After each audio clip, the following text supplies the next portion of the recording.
what I asked was, what happens to your brain if you use video games excessively? You said what you're doing basically is you can create a feedback loop of satisfaction in the virtual world, which is incredibly difficult to replicate in the real world. I think that's what the point was. And that's kind of, I think, the core point is once you start using it excessively,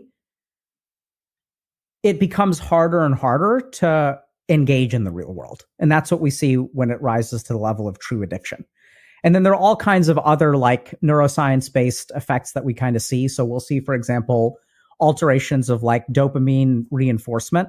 So people who play a lot of video games will start to become a little bit more anhedonic, which means that their ability to experience pleasure sort of goes down. So if you play a bunch of video games, reading a book just won't keep your attention.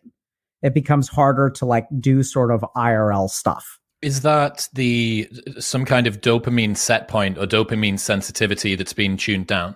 Yeah, so that's probably what's happening. We have a lot of inferential data on this, but no one is like doing brain biopsies of video gamers and seeing how much dopamine is in the synaptic cleft. Lobotomize yourself, guys. Come on, this is the science. Fucking hell. But what we tend to see is all the clinical features. So if you work with a gaming addict, you'll see like a lack of motivation.